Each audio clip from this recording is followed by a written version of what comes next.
नमस्कार दोस्तों, आप सभी को दिल से धन्यवाद। एक बार गांव में दादाजी बच्चों को कुछ नया सिखाने के लिए दादाजी ने जेब से 100 रुपए का एक नोट निकाला। अब बच्चों की तरफ वह नोट दिखाकर कहा, क्या आप लोग बता सकते हैं कि यह कितने रुपए का नोट है? सभी बच्चों ने कहा, 100 रुपए का। दादाजी, इस नोट को कौन कौन लेना चाहेगा? सभी बच्चों ने हाथ खड़ा कर दिया। अब उस दादाजी ने उस नोट को मुट्ठी में बंद करके बुरी तरह मसला, जिससे वह नोट बुरी तरह कुचल सा गया। अब दादाजी ने फिर से बच्चों को नोट दिखाकर कहा कि अब ये नोट कुचल सा गया है, अब इसे कौन लेना चाहेगा? सभी बच्चों ने फिर हाथ उठा दिया। अब उस दादाजी ने उस नोट को जमीन पर फेंका और अपने जूते से बुरी तरह कुचला। फिर दादाजी ने नोट उठाकर फिर से बच्चों को दिखाया और पूछा कि अब इसे कौन लेना चाहेगा? सभी बच्चों ने फिर से हाथ उठा दिया।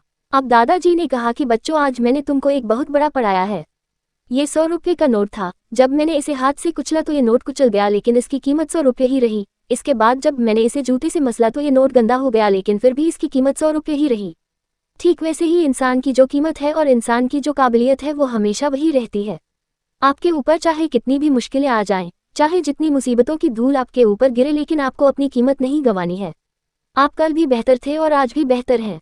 ठीक वैसे ही जैसे कि किसी नोट की कीमत तोड़ने या मैला करने पर भी कम नहीं होती है। वैसे जिस दिन आप अपने आप की वैल्यू बढ़ा लेते हैं, फिर दुनिया आपकी वैल्यू करने लगती है। फिर आप जो चाहते हैं वो पा लेते हैं। इसी प्रकार और भी नई कहानियां को सुनने के लिए हमारे चैनल को सब्सक्राइब करें। आपका शुक्रिया।